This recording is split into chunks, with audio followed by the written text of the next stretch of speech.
Welcome to the Care Sis podcast with me, Ki, and Kiki. Join two friends for a conversation around self-care in real life.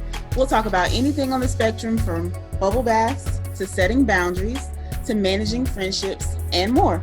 As your sisters, we also just want to provide a weekly check-in. You know, like big sis asking little sis, sis, you good? So come on in, sis. Let's talk about how we can take better care of ourselves.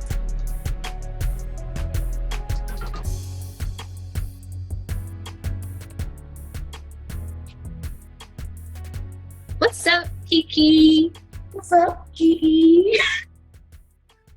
Is that a robot? Oh, yeah, that's my horrible robot. Mm-hmm.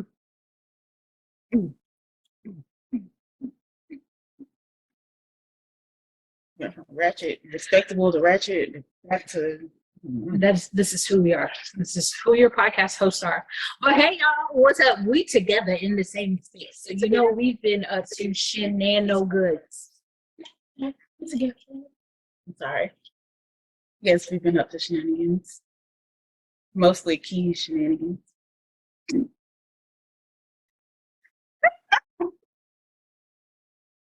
Just saying. This is all her idea. Okay, I'm just kidding. It was both of our ideas, since she's giving me the stink faces and the puffy lips. Mm-hmm. Anyway, hey y'all. How was your week last week? My week was fine. Yeah, it was fine. It was election week. I went and voted and all that stuff. Well, I didn't vote that week. I voted last week, but yeah. I was trying to forget all about elections. Well, we'll talk about it later. My week was good, and you know, we're recording this on Sunday. Yesterday, I went to see one of my faves. You know, Genuine with his old man niece. But let me say this because you know everybody keep picking on him when he was doing his little same old dear. You know, that was one part of the show. Like his knees are good, y'all. Okay, his knees are good.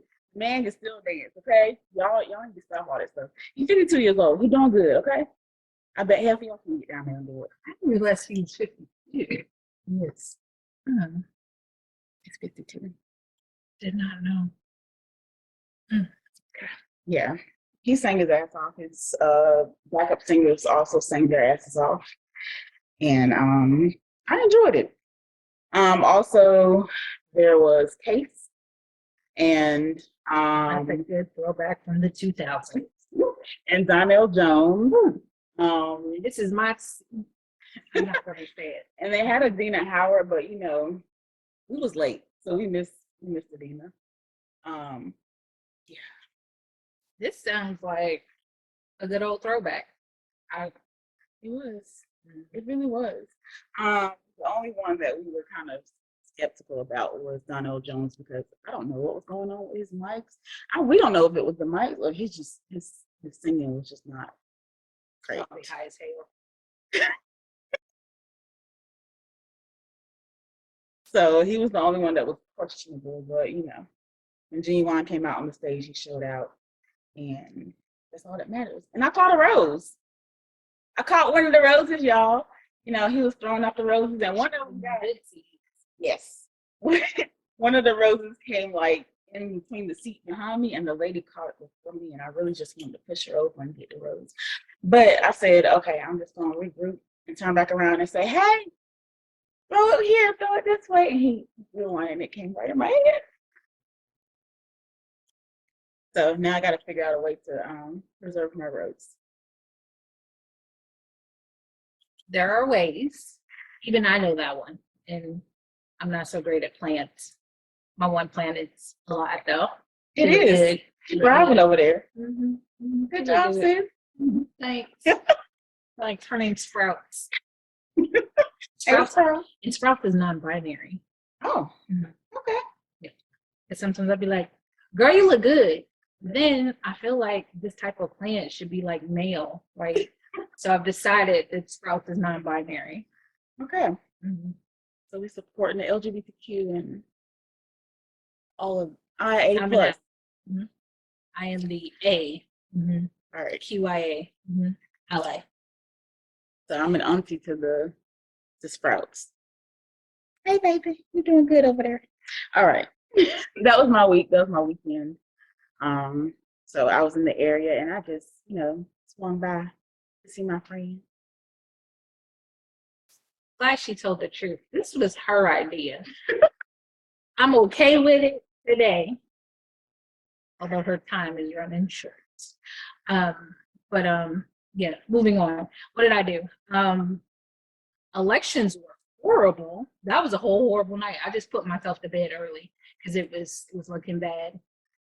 So then self-care after that has been staying away from a lot of news outlets, because understanding what was at stake and seeing what North Carolina did. And granted, yeah, sure, there were some wins. Like North Carolina, we won some House seats, but we also lost some seats. We did not get a Democratic senator, and we haven't had a Democratic senator in a very long time. So that's wild and sad. As it's also sad for Sherry Beasley because Sherry Beasley now has lost again. Horses. At least I don't know if this is positive for me to say, but at least there was a margin this time. But that makes it sad because I don't understand how y'all voted for her. That's it. That's all I'm gonna say. I'm gonna move forward because I'm trying to stay positive, nonpartisan. I don't know how y'all voted for Burr. Not Burr. I'm sorry. Bud. But just as bad. Bud replaces Burr, and they're like the same people. I think Bud might be worse than Burr. I digress. All I gotta say is he ain't gonna be up in Washington advocating for reproductive rights. He's not. In North Carolinians, you did this. You. This weekend now, I went outside. We was both outside. Yeah, I went to the movies to see Black Panther. Y'all, let's have a little vote or a little bet as to when Kiki will finally see it. A week? Next weekend? 2 weeks. Who got 3? I'm just gonna turn this screen off. So went to Black Panther and a girlfriend who also, she was just like, I be at my house all the time. I was like, yeah, but she got kids though, at least. So, but anyway, we went out. We're both transplants. So we met up here and yeah, we had dinner. It was nice. Had dinner, a little drink, had to laugh and joke and stuff like that. But yeah, so shout out to her. But that was my weekend. That was my self-care. And since I went and saw Wakanda Forever, we can go ahead and get right into our Florida culture. We'll switch it up a little bit. Sure. Okay. So we're going to Florida culture. Florida culture. It's Wakanda. Listen, don't let the comic book heads fool you. This is actually a pretty good movie. Pretty good, very good. It's actually a very good movie. I'm not the biggest comic book fan, but I was reading some commentary from some of my comic book head friends, and they were like, "Oh, so there is some accuracy in it because I think that I can't give the spoiler. So there is some accuracy to it. It's really good. It's really good. And bring your tissues. You're gonna need them. That's the spoiler I will give you. And don't be like me and get up early. Because I think I missed one of the credits. I know I saw one, but I think there's 2. I don't know for sure. I gotta get this clarified from somebody else, but I had to pee.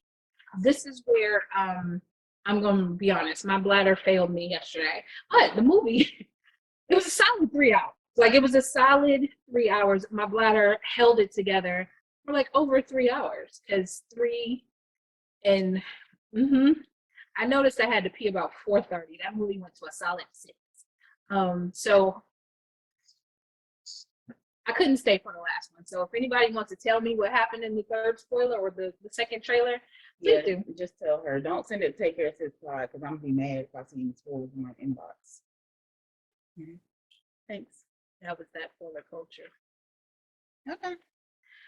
What's next on the Florida culture? For the culture, because you didn't give me a chance to do my song. For the culture, for culture, for culture, for culture. Hey, excuse me. All right.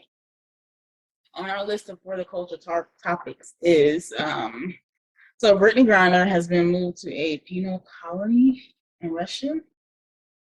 So this is what like a I don't want to say a slave camp, but like a I don't know, a labor camp or something. I'm not familiar. I feel like that's what I read when I did this, and I didn't go back and elaborate on it. But while we're sitting here, let's look, shall we? For the culture, we're gonna see what this colony is. What is a penal colony? Penal colonies in Russia are infamous for their harsh living conditions and brutality. Prisoners are placed in barracks rather than in individual cells where they are forced to perform daily work. That's just that is from, I don't even know what this source is, honey. Al Jazeera. It's a popular news site. Okay. Well, that's what it is. She has been moved there. And I think at the time when I actually read this, they didn't exactly know her whereabouts yet. So hopefully they are at least able to be in touch with her. But the story just gets worse and worse things. So Yeah, my prayers are with sis, but yes, they're gonna make an example out of her. Like they are making an example out of her. And it's really sad. It's really sad. It's really sad, but there's not much else we can do as people. But Russia don't care. So there's not much we could do. And honestly, like what they're asking of the United States is kind of a lot. So unfortunately, Brittany's taking one for the team. A hell of a one. Yeah. All right. Next, what do you have next on the list? Excuse me, try not to yawn. I know it's my bedtime, my nap time. I don't know why she does this. Every Sunday she come around about this time, knowing I be trying to take a nap. So here we go. I'm gonna yawn through this, but we're gonna get through. I was on the Twitters. Actually, I was on Instagram watching the Twitters because I still don't know my passcode to Black Twitter. Yes. So anyway, I was on Twitter and or Instagram's version of Twitter, and this guy, and Kiki says it's old. I've never heard of it, but anyway, this guy proposed at the funeral. Okay, so there's a woman. Her husband died, so she's now a widow. But right there at the funeral, he proposed to her. Dude number 2 proposes. He proposed to her. Sorry. This is gonna be interesting. So she's gonna do this the whole time. I just thought that was wild, hilarious even, but wild. Like because so me and my friend, we had this conversation. We were talking about male friends, all right, and he was like, he said, he agrees that men will wait, and they're like, hunters. They like wait in the valley, just waiting for the next thing to show up. And I was like, who does that? Like, he's like, maybe not women, but men do. And I was like, no way. So this kind of proves him right. So I'm just not going to tell him the story. This is just a very extreme example. Like you wait until the husband is dead. All right. I'm not telling him. So. Ooh, I guess you want what you want, and if you want it bad enough, you go after it, right? Not me. I'm nothing beats a try but a win or fail or something. All right.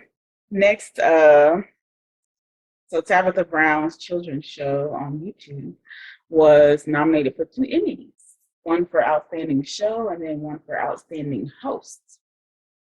So the show is very cute. Very cute. I've watched a couple of them. Yes, I did. Mm-hmm. And I sat there and answered her every time she said, "Hey, do you know Just blame it on your goddaughter. I know, and I forgot to actually let her watch that when she was there. Forgot about it. Terrible. Oh, we won't be blaming it on the goddaughter then. Listen, we're gonna put. You know what? I'm just gonna push her to the side and let her go sleep over there. I'll do this episode by myself. Just go to sleep. Anyway, last week we had an amazing episode. We had friend to the podcast, Stephanie Oliver. She is a adult and geriatric nurse practitioner, something like that. She has that certification. Anyway, she's just super dope, and she's always around to give you tips and tools about how to advocate better for yourself as a patient, as a woman, as a whomever, however you self-identify. But she's here to help you be a better self-advocate. So she was able to answer some of our questions, and we talked about stuff like heart disease and diabetes and, illnesses that affect especially us women.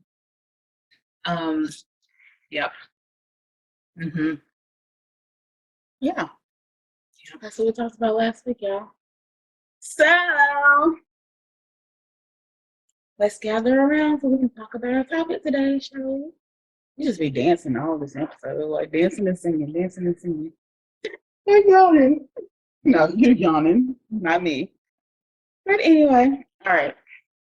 So this week it's gonna be kind of a heavy topic, y'all, but we're gonna get through it, okay? No crying, no nothing. All right. Don't look at me like that, Ki. I'm a Cancer. Anyway, so I know that collectively we as a country and more importantly, the globe have experienced a significant amount of loss over the past few years from the effects of the pandemic alone. So that's not even counting just regular losses. So we've lost family and friends and many people that we may not even be closely connected to. And with that loss comes grief, right? So that's what we're going to talk about today, y'all. Grief. Grief in all of its forms, different types, and just how we're dealing with it or how we're moving through it. So, Ki, what is grief? I'm glad you asked. According to the American Psychology Association, grief is the anguish experienced after significant loss, usually the death of a loved one or a beloved person. Grief often includes physiological distress, separation anxiety, confusion, yearning, obsessive dwelling on the past, and an apprehension about the future. Grief may also take the form of regret for something lost, remorse for something done, or sorrow for a mishap to oneself. Finally, according to Psychology Today, grief is the acute pain that accompanies loss. Because it's a reflection of what we love, it can feel all-encompassing. Hence why, there's confusion, obsession, so on and so forth. Grief is not limited to the loss of people, but when it follows the loss of a loved one, it may be compounded by feelings of guilt and confusion, especially if the relationship was a difficult one. This is where people are, I wish I just had one more day. I wish I had one more chance. Although conventionally focused on the emotional response to loss, grief also has a physical, cognitive, behavioral, social, cultural, spiritual, and philosophical dimensions. Oh, that sounds like a lot, don't it? So what causes grief? So we know that the most obvious answer is that most people associate grief with the loss of a loved one. But there are more ways that you can experience grief. So you can experience grief from the following. You can experience grief from a friendship ending, because you lose a friendship, especially with someone you were really close with, along with that friendship goes with a lot of the memories that you've had. Same thing with a relationship ending. You just lose a big part of yourself, a big part of your life, depending on how close you were to that friend or how close and or how deep the bond was in that relationship, right? So from a relationship, you can miss just being with someone or missing what they did in the relationship or what they did for you, what you did for them, what you guys did together. right? And also, you can experience grief from losing a place, a thing, or an object of meaning. So think about things that you lose in a fire, if you lose your home, or a child loses a favorite toy at a certain point in their life. If someone you lose or something you lose that was given to you by someone you care about. So feelings associated with things can also bring about grief, especially when that person isn't here or you lose that thing, right? So also news of an illness, when people find out they have cancer or any kind of terminal illness, sometimes the grief with that they can experience kind of grieving how their life was and how their life is actually going to be now. And you see this a lot in people that have like disabilities, like if they get into a car accident or something, they lose their leg or they lose a limb. You see this a lot there too, because they have their lives, right? And so it's a weird thing because they still have their lives, and that's what people say. People are just like, but you're still here. But the reality is, without my leg, I can't do the things that I used to do. I can't go skating, I can't go dancing, I can't run and jump with the kids. So there does have to be that grief, or there is that grief period, because you have to mourn what you've had a loss. Right. So yeah. Right. Leaving a job can be a cause of grief. You're missing the job, not the people, or you miss the people and not the job. I know I dealt with that when I left. I worked for a university for a very long time. And when I left, it was hard, but not because I missed the job. I didn't miss that. But I missed the people, the bonds that I had made with those people. I had been there for like 5 years. That's a long time. That is a long time. So yeah, in 5 years, and it was the type of place where pretty much a lot of people didn't leave there. You had the ones and twos, or somebody would leave, and never fails, a year later they would come back.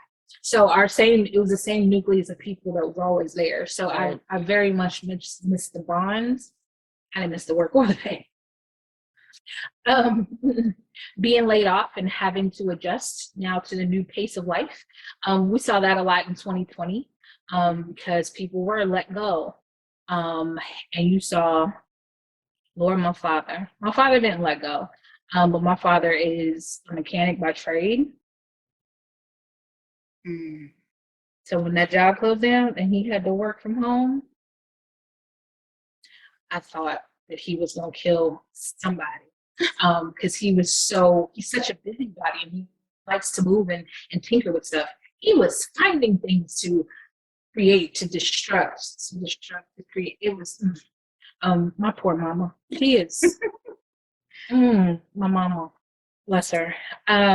What makes you think also of people that retire? So when they're so used to going to a job and then, all of a sudden they're retiring, so they don't really know what to do with themselves. Like a lot of them go back to work and they find a small part-time job, or like your dad did, they just go and get into everything, like take stuff apart, put it back together. Like they're just trying to find something to do to pass the time because they're not used to filling that time the way that they're doing now. Yeah. And my parents got lucky. They did the work from home thing, or the only go in the office a few days a week. They did that for most of 2020, and then they ended up retiring in 2021. So they kind of phased out, and now they're grown and always in the streets. I don't know where they are at this moment. Wait, You'll get it tonight, or maybe during your nap. Yeah. But also moving to a new city, that can cause grief. So leaving behind your friends and family in one place and then having to adjust to a whole different area, i.e. maybe he's doing that right now. Not moving farther away, but No. But in general, grief is caused by leaving anything old and just starting something new. So it always comes in different forms, right? I ain't left nothing. I'm always in Fayetteville. I know. Yeah, you're right. Your parents can't get away from you. They here, I'm there. Yeah. Yeah. And I saw this though, in previous jobs when you get promoted, right? So you down there with the little people, and you and the little people make your bonds, and y'all talk about supervisors and so on and so forth. And then you get promoted. And so you're not a little people anymore, and you have to gather the troops, or better yet, the worst is when you now are in a supervisory position over your friend. Mm-hmm. But yeah, it's a thing that because if your friends should want the best for you, so they want you to do your job well. So you guys have to now disassociate at work, and that's just a little complicated. And sometimes it causes the need to grieve, because you got to grieve your work lunches, because y'all not sitting at lunch no more at work, you know, stuff like that. So Right. I just wanted to add anything about losing a friendship, which I lost a few. But I had a childhood friend that I lost.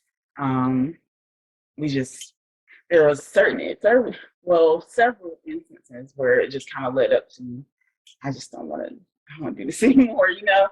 So what I grieve even to this day is like me and her personally did stuff together. It was just me and her. So there are memories that I really can't like convey to others because they won't understand. They weren't there.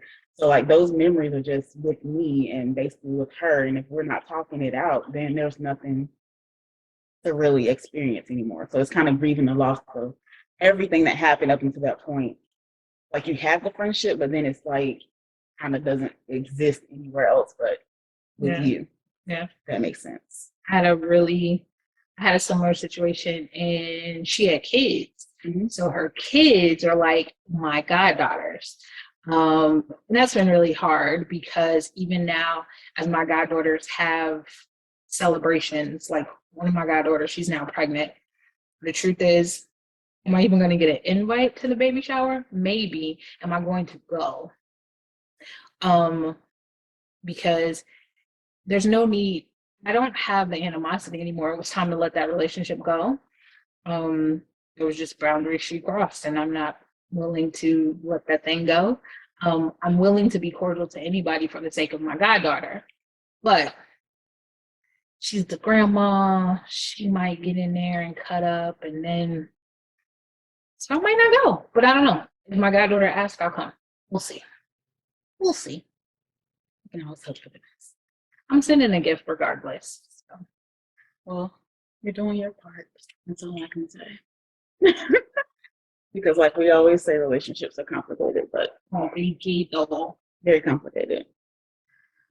So yeah, that, and like you said, people cross boundaries, and that's how you lose friendships as well.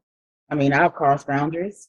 I mean, that's hard for people to admit sometimes, but you can still grieve that friendship that you had. Because I do grieve it, but do I want it back? No. That's hard to say for some people, but not for me. Like, I just realized at this point in my life, like, yes, I did something wrong, but they also had some faults of their own. And we just wouldn't mesh well right now. So, yeah, anyway, you never know. Like, if you keep the door open, if you choose to keep the door open, and you know, that thing may boomerang back. Who knows? Okay. Not for that one. Maybe the other one. All right. So, since everyone associates grief with losing a loved one, we're just going to talk about loss in general. I'm going to talk about the loss that I've experienced because it's been a lot over the years. So my first big loss, I guess, and it's kind of weird, and I'll explain it.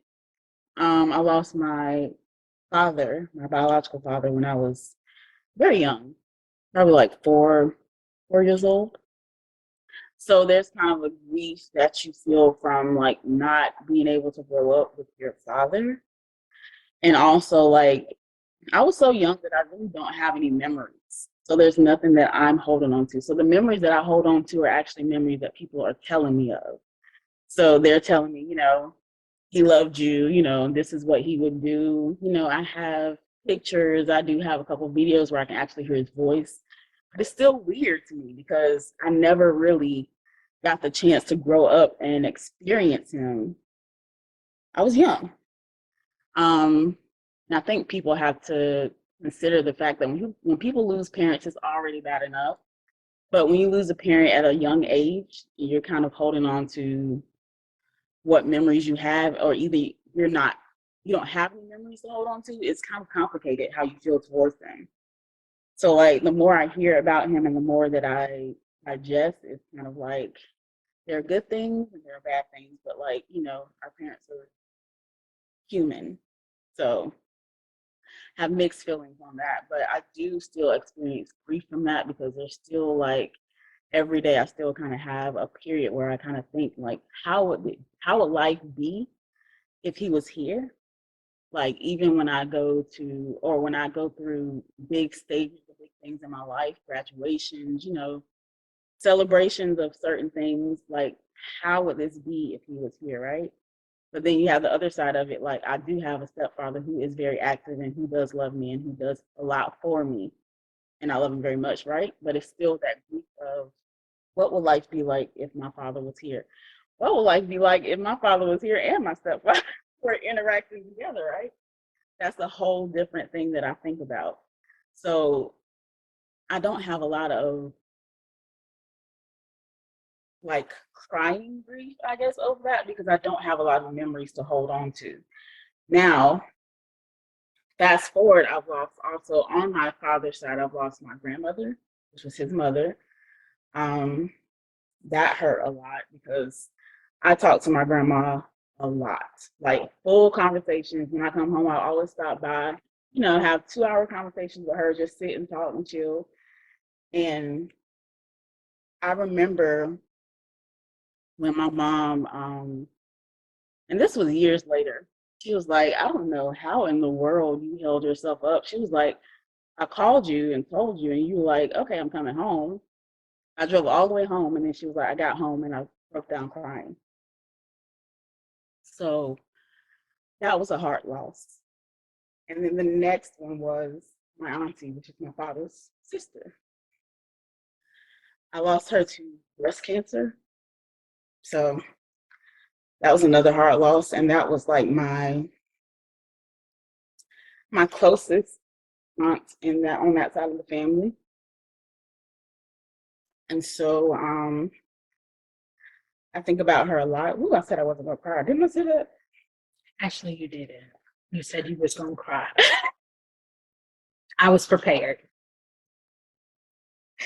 You was prepared. Yeah, I appreciate you preparing me. Because if I saw the tears and wasn't prepared, but I'm ready.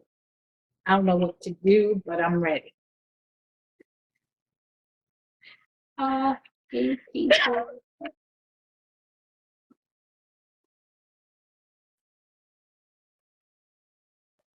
Ready. I'm prepared. I'm ready.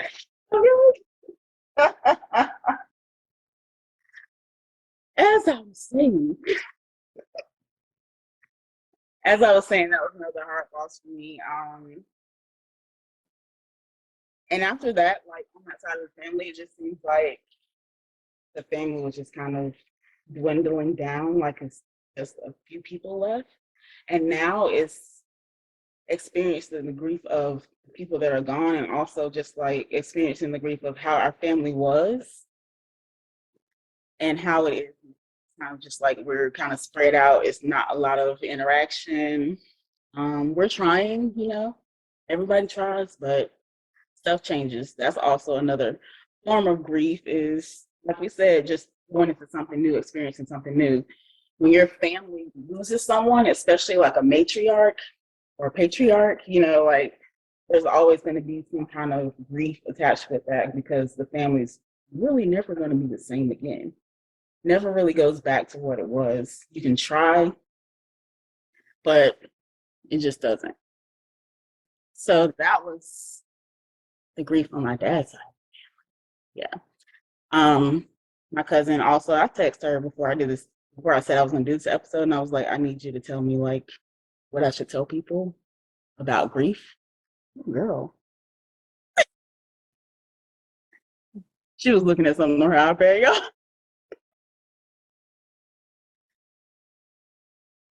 As I was saying, I texted my cousin. So later on, I'm going to share what she said about grief for y'all. But just that is my aunt's daughter, so my first cousin.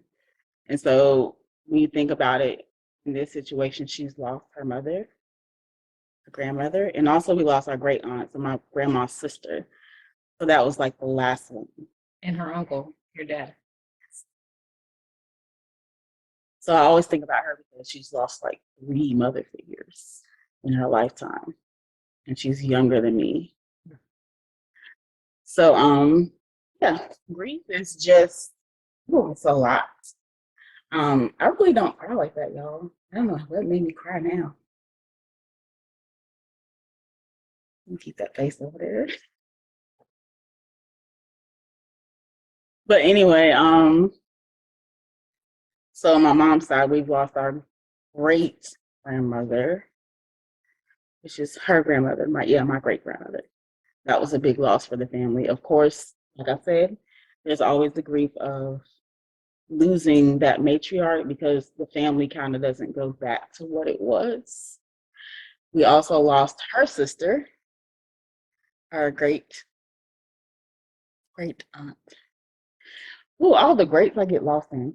Anyway, lost her too. And then recently, which I don't know if this is the worst loss or not, but I lost my grandmother. And I talk to that lady every day. That little Aries lady, I talk to her every day. Yeah, explains a lot. That's why Ki was on. I lost her. She had a lot going on, a lot of conditions going on. But I say all that to say that when you lose someone, and it doesn't matter how long it's been for anybody else that you lost in your family, it seems to always bring up the loss of the other people. So, like, even if it's recent, you start to think about all the people that you lost along the way, and it brings out all this grief again. It's like you're reliving it again, but you're reliving it with someone else, if that makes sense. So, that's kind of been my journey with grief. But what I want people to know is like grief is lifelong. There is no time limit to it. When you experience loss, like I said, you're also experiencing the loss of other people all over again. It's always going to hurt. It's just going to be in different ways or at different times. You're going to have different triggers. You're going to have different triggers at different times. So yeah, that's my experience with grief. I don't know if you want to touch on anything. I've cried enough. I don't want to cry again. My experience with grief is a little different. Still lots, nonetheless. But when I was I was in middle school. I know what year. I can't do the math at the moment. She's the mathematician. I'm not. But I'm not good with dates either. Yeah. Like you asking these people, so I can't tell you. I know the year, but I don't know how old I was, so I can just say I was in middle school. Anyway, so I was in middle school, and I was living in Japan, and in the middle of the night, my mom comes and wakes me up, or my dad maybe comes and wakes me up, and what had happened was, I think I heard the phone ring because I was in middle school, and the phone basically should have been mine. However, I wasn't allowed to have one in my room. You children today. Got it right in their hand. Mm-hmm. Anyway, so come to find out, my aunt and her two kids, so my two cousins, were murdered. And so we had gotten the phone call from Red Cross. And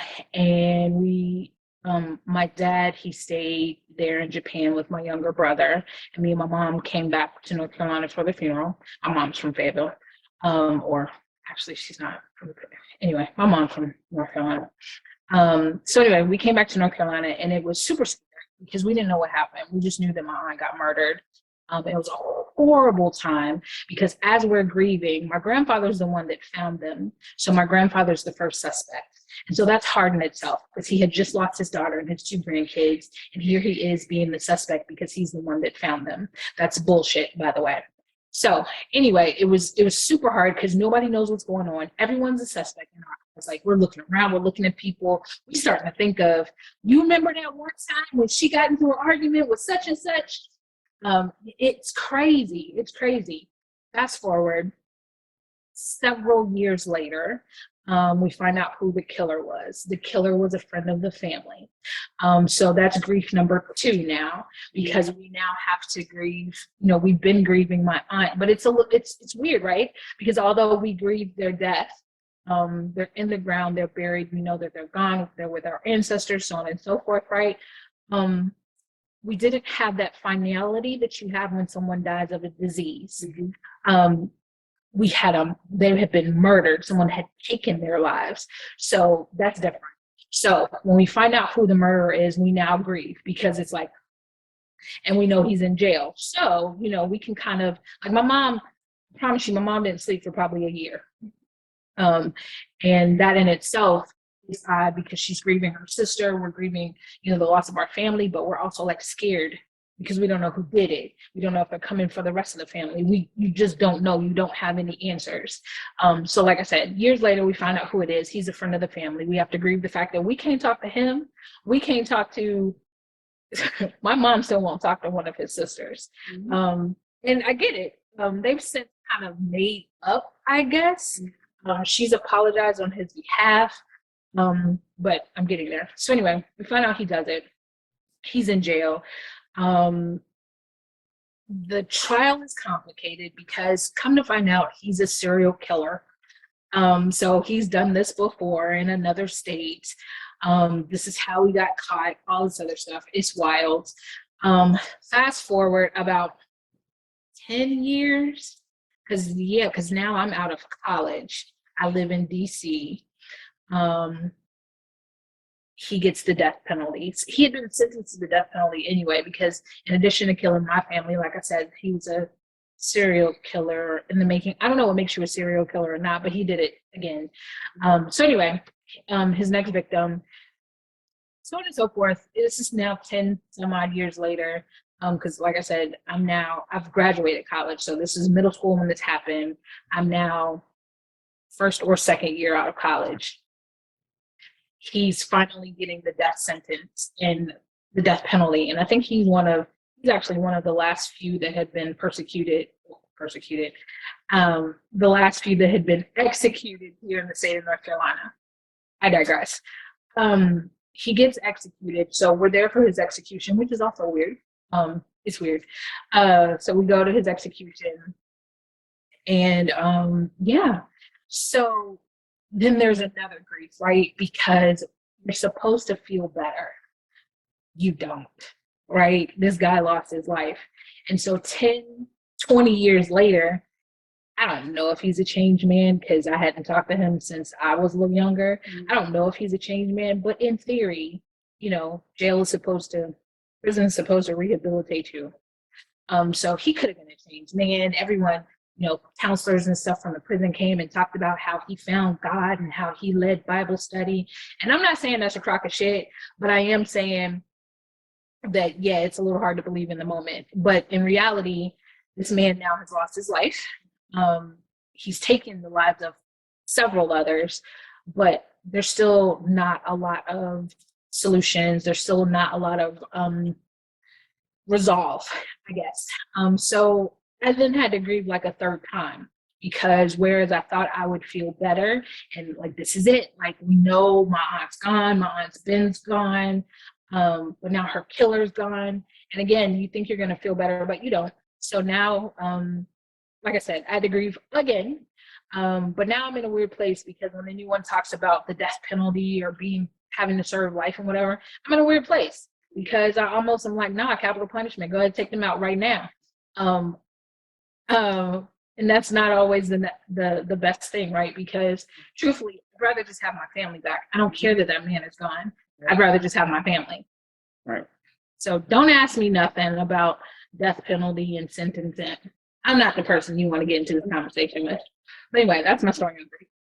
I don't necessarily feel like Kiki in the sense that one grief leads to another.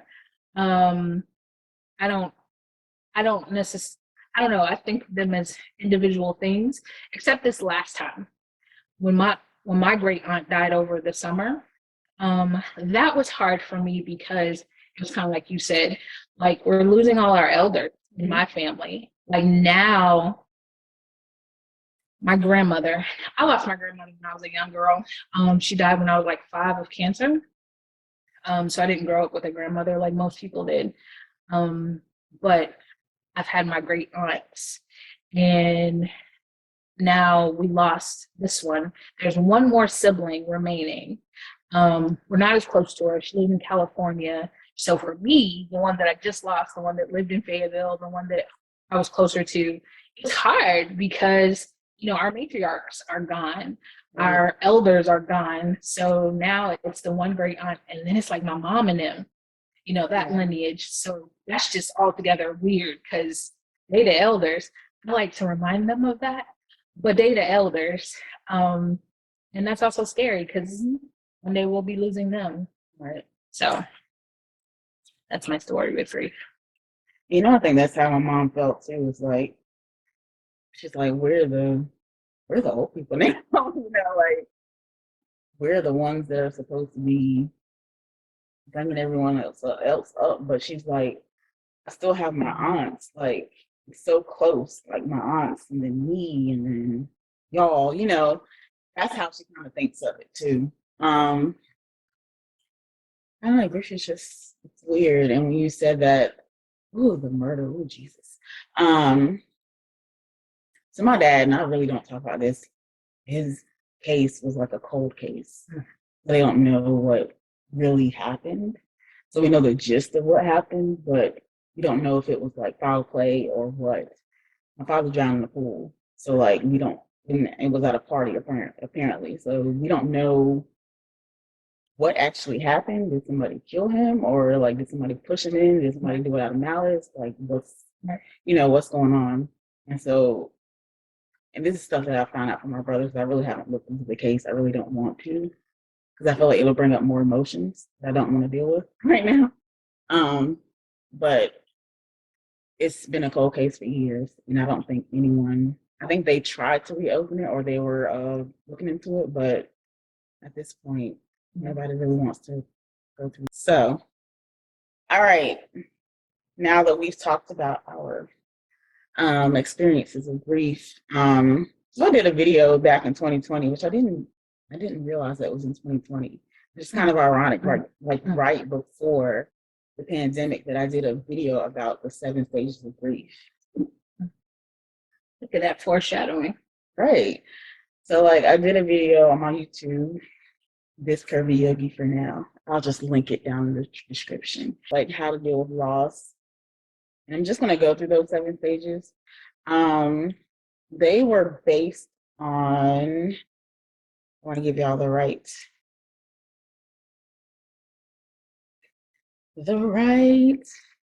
resources. Oh yeah. Okay. So the 7 stages of grief were based off of the 5 stages that Dr. Kubler-Ross outlined in her book, and her book was called Death and Dying. So there were 2 other stages added, and I'm going to go through them the best way that I can. So the first stage is shock, and I'll go into the second stage, denial, because they're kind of one and the same. when you first find out the loss of a loved one, which is kind of the easiest example. Of course, we're all in shock. We can't believe it's happening, and then sometimes we're just in denial that it's actually happened. And that'll linger until like the funeral of that person, because most of the time when you find out someone has passed away, and then you have to go through all the arrangements, that kind of takes your mind off of it. And then after or during the funeral and after, it's kind of like, oh, this is real, right? When my family died, especially since this was a murder and I watched way too much television, I just knew that my family was part of a plot to set the person up. And my family was still alive. And like when I went to the funeral home, despite being, I'm still nervous around funeral homes, y'all. Like being around, yeah, it's really weird. I've been in cadaver labs, but a funeral home, I don't know what it is. It's freaky to me. Yeah, a lot of people feel that way though. It's not, you're not the only one. Yeah. So, but I'm low key like, this isn't my cousin. And then, so sorry for the graphic moment, but my boy cousin, he was stabbed 30 times in his chest, and he already had asthma, so he had an enlarged kind of chest cavity.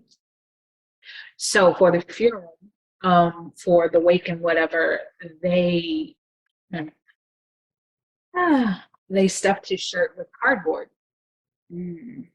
So you know how you go through the line and you're in the casket and whatever, and I don't know what made me do it, but I put my hand on his chest and just feeling that cardboard. The first thing I literally said was, well, that's not him. That's not him.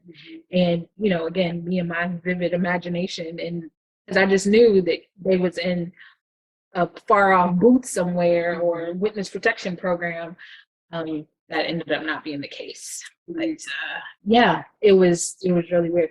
The way I give props to this funeral home always for the way they made my family look and how well they cared for them in that stage of their life, because my family was brutally murdered. So yeah, the way they took care of them, the level of care they took to make my family look presentable.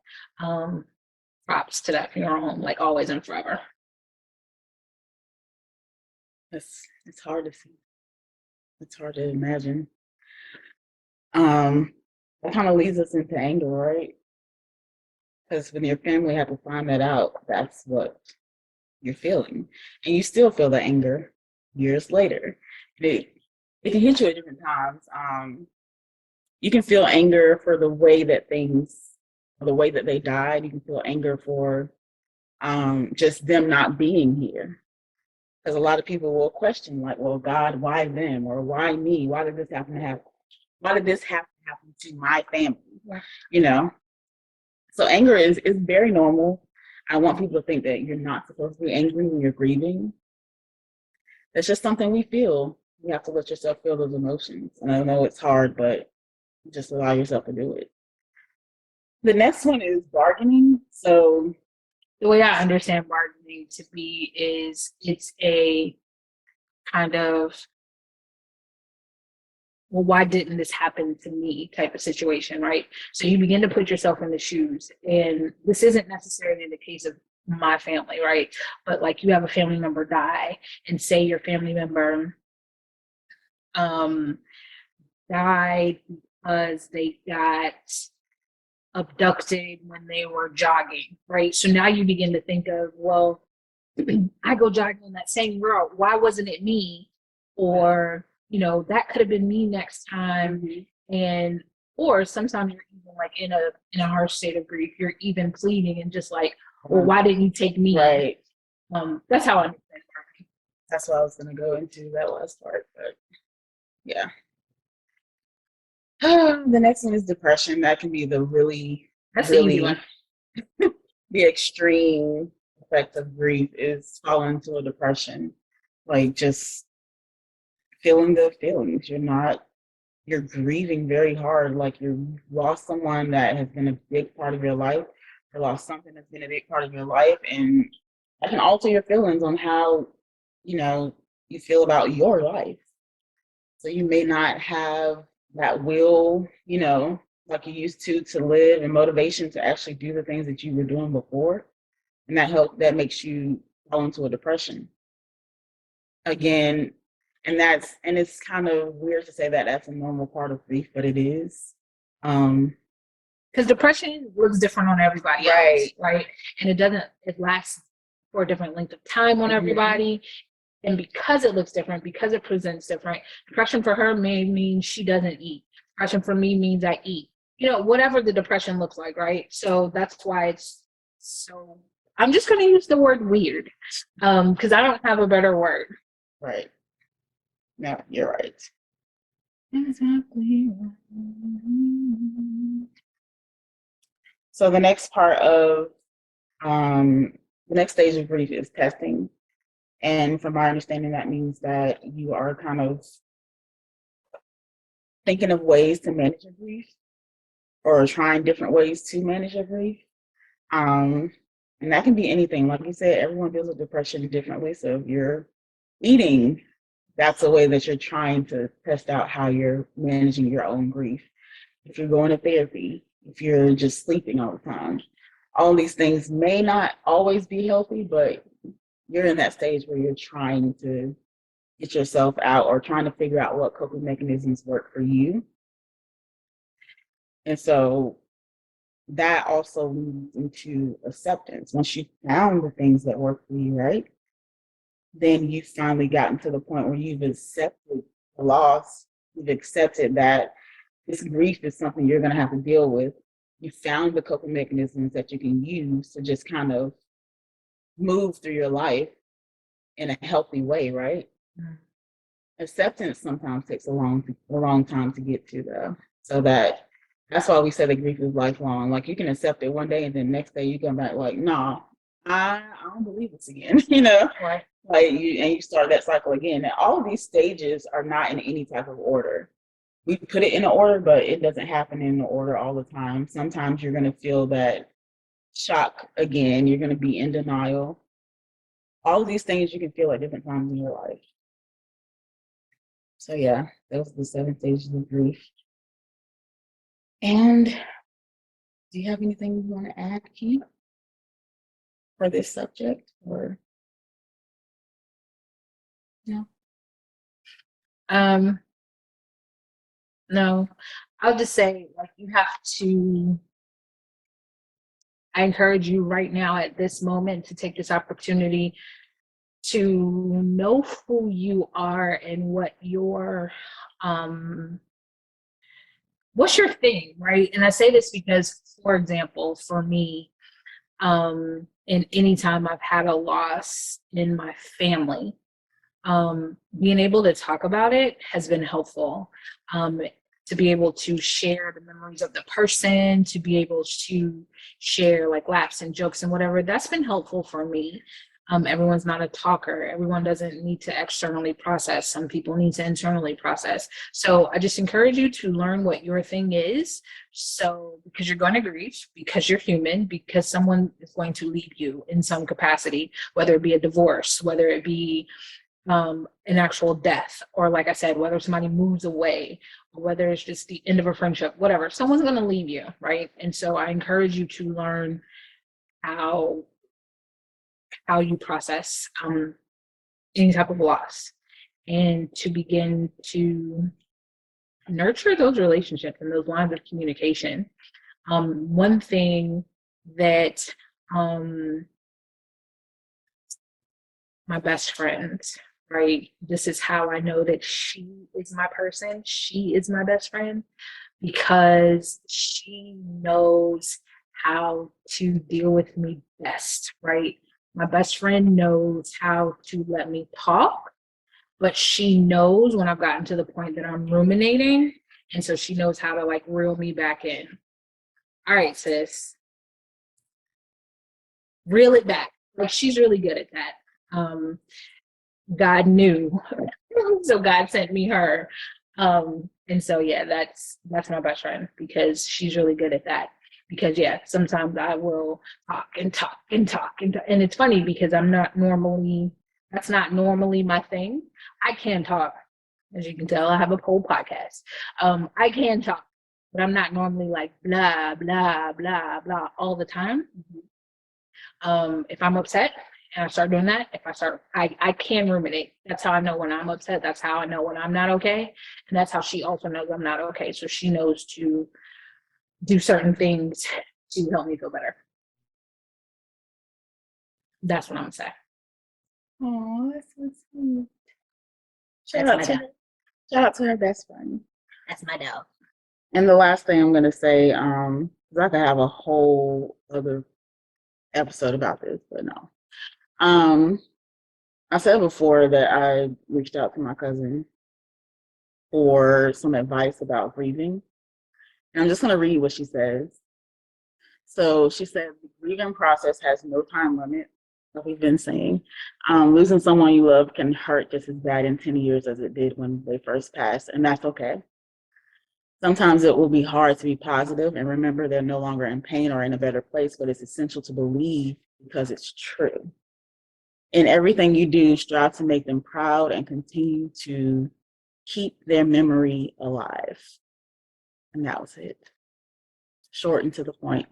And of course, that's for people that have actually lost people and not the other things that we've talked about. But it can also be applied to different things. Ooh, you people and your fur babies. That's a whole nother. When people lose them fur babies, listen, the fur babies are a part of your family, especially if you had them from a long time. They are. I see she don't believe that. I do. It's if you've had a fur baby for a long time, like a long time, that's part of your family. So when they leave, that's another thing to grieve. Another. It's another thing to grieve. Sheesh. She said. You didn't say nothing. Y'all didn't say nothing. Okay. All right, y'all. Anyways, that's all we have for the grieving process. Now, we're just going to end and talk about these ratings and reviews and sharing and stuff like that. Making the reviews. We're going to make this real simple because we've been here long, y'all. And I'm going to let her sleep. But y'all need to get to these ratings and reviews. We want y'all to go to Apple Podcasts and Spotify. Go ahead and hit that 5 stars. Go ahead and give us a little paragraph that says we love to hear Ki and Kiki talk. They talk some real stuff, you know. They give us some real tools that we can use in our life, and we love it. Every Tuesday, we love to be here. Okay? That's all we want. it was the neck rolls for me. What, this? She meant it. Girl. Get it. Girl. So go ahead and do that and share the podcast with all of your friends. Share it everywhere, your group chats. Send a text message to your friends. Be like, hey, let's talk about this. And even if, if someone's going through a hard time, especially this podcast in particular, if you don't know how to bring up anything, just send them the episode. Be like, hey, want to talk about this? I don't know if that's what you should do. I wouldn't. I would probably reach out to a friend and be like, hey, let's talk about like what grieving looks like to you. So then that way you know how to comfort your grieving friend. Don't send them this podcast if they're grieving. Stop. Don't send them the podcast. First of all, you don't know what. Sometimes hearing somebody else say something, because I've also listened to other podcasts where they've not talked about it like in just the topic of grief, but talk about their loss. If they talk about, because most of the time when people lose someone, you're feeling the same thing. Some people need to know that they're not crazy for the feelings they're having. That's all I'm saying. Oh, I'm not saying just that was my reason for saying it. That makes no sense. Yes. What do you think? I didn't know. I guess never mind. Anyway, that's it, y'all. We done. I'm tired. I gotta go home. Take care of me. Take care, friend. Take care. Okay, y'all. We'll see y'all next week. Bye.